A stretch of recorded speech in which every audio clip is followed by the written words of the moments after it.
嗨，大家好，欢迎回到我们的频道，我是 Kiki，我是 Fiona。我们频道呢之前用的是徕卡 Q2 来进行拍摄，然后作为这台机器的使用者，我们觉得应该给大家客观分享一些使用感受。那 Kiki 呢，他作为徕卡的长期用户，他对这个品牌简直是又爱又恨。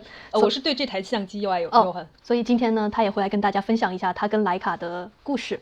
徕卡 Q3进3出的故事。2015年，徕卡发布了徕卡 Q 的第一代，那个时候几乎市面上买不到，因为一出来就有人买走，反正就是到处都没有货。那当时我把那个附近的那些所有的徕卡经销商都跑了一遍，最后在法德边境的一个很小的城市，我觉得如果不是买这台机器的话，我绝对不会去这个地方的。然后我就坐着火车去了这个城市，买了我的第一台徕卡 Q。Q 陪着我一直从法国到了瑞士，因为我的 ins 的照片被 Zenith 的公关看到了，所以他又联系我们公司2015年年底开始为他拍了一系列的他们 ins 的照片，其中包括了产品的照片，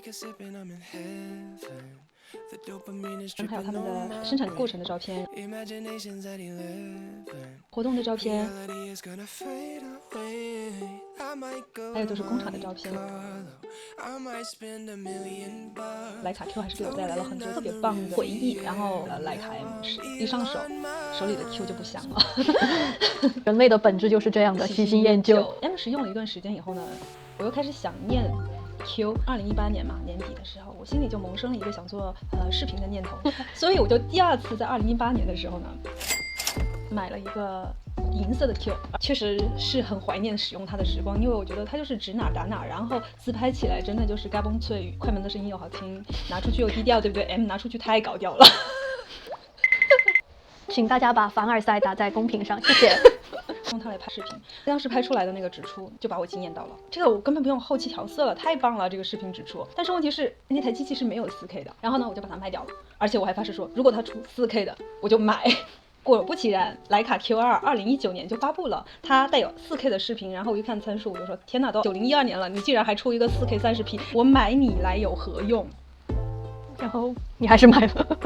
啪啪打脸。那为什么要再买它呢？为什么要啪啪打脸呢？为什么呢？请在公屏上把问号打出来，谢谢。因为我想它了。天哪，你这个时候特别像一个章鱼，喜新厌旧。因为我们要做视频了嘛，然后呢，我觉得我们有很多需要拍外景，它的色彩又真的非常好，然后自拍也非常好看。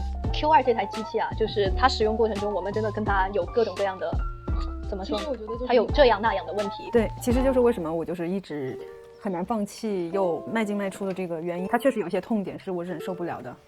对焦，这个我们在之前夸 ATC 的视频里面就已经强调过了，就是它的对焦真的是一个大问题。然后其实如果你是拍照的话，它的对焦是绝对 OK 没有问题的。但是如果你想用它来拍视频的话，那个对焦就是哇，amazing，这是一个非常有性格的照相机。为什么这么说呢？就是说它对不对你是看它的心情，不是你的控制。第二个问题呢，就是徕卡众所周知的价格问题。那不是他的问题，那是你的问题。扎心了，我不说话了，走了，不录了。其实我觉得确实就是说实话，我觉得它的价格跟它的表现来说偏高。虽然大家都说这个机器是很划算的，为什么呢？因为徕卡 M 镜头也是4000多，这一个机器就等于买镜头送相机嘛，还对它有什么要求呢？这个镜头是没有 M 的那颗镜头好，它是很好的一颗镜头，但是如果是对广角有要求的话，我觉得它的那边角变形控制的并不是特别好，这个价格是偏高的。忘记说一点，就是Q2 的高感是没有 Q 好的，它的噪点会比 Q 明显一些，大概在3200高感就已经是个极限了，6400我觉得就有点过于明显了，但是 Q 它6400还是可用的。对参数的问题就是它这里面只有30P 跟24P，我不懂，就是这样一台专业定价的照相机的摄影参数是那么的业余。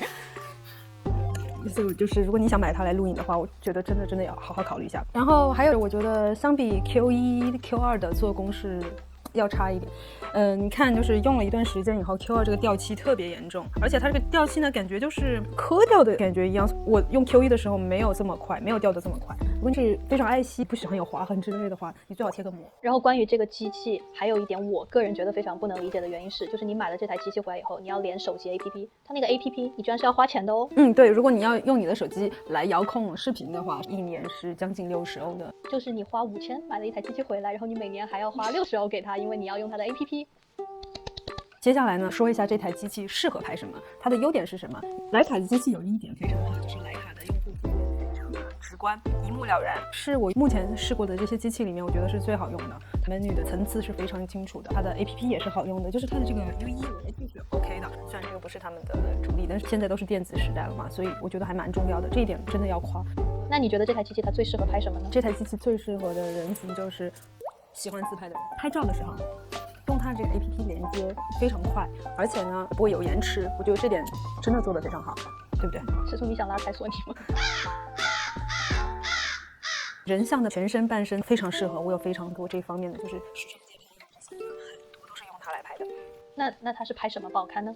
我觉得如果你用它来拍人物特写的话，会有变形。你拍人物的话，那个透视看起来的脸部就会不是很好看。比较近 portrait 的话呢，还是用50的镜头是比较好的，但是这个是28的，它始终是一个广角。但是我觉得用它拍全身或者半身的话就会非常好，然后它也非常适合拍风景，它的颜色真的非常好。如果你不想后期的话，你完全可以不后期。那总而言之呢，对于徕卡这个机器呢，我们还是喜欢它的，对不对？所以它的优点呢，其实主要还是第一呢，就是它的色彩之出是好看的。所以如果你是一个比较懒的人，你不喜欢后期，买它的话你就不用后期了，是不是很棒呢？另外就是这个机器，因为它是一体的，对于有选择困难的人呢，几乎就没有这个问题。因为就是说，你买了一个机器，你也不能换镜头，你就没有选择困难了，你就直接用它，就一直用它。其实我们讲了这么多，你想表达的观点就是，一台机器的好或者坏，取决于这台机器的优点是不是你需要的，你的刚需；这台机器的缺点，你是不是可以容忍它。因为其实没有十全十美的机器。对，是这样的。我用这一台机器的时候，让我学会一件事情，不是任何的机器都是完美的，你要跟它磨合，你跟它有个磨合，你要跟它适应的过程。以上就是今天的全部视频，希望大家喜欢。如果大家喜欢本期视频，不要忘记关注我们，并给本期视频1键3连。如果大家对于这台相机或者徕卡的镜头有更多的问题，也欢迎留言或者弹幕告诉我们，我们会做视频来跟大家分享。如果大家对于我们的视频或者频道有任何的建议，欢迎大家给我们提出来，这样我们才能有进步。你们的支持是对我们做视频的最大动力。那我们下次视频再见吧，拜拜。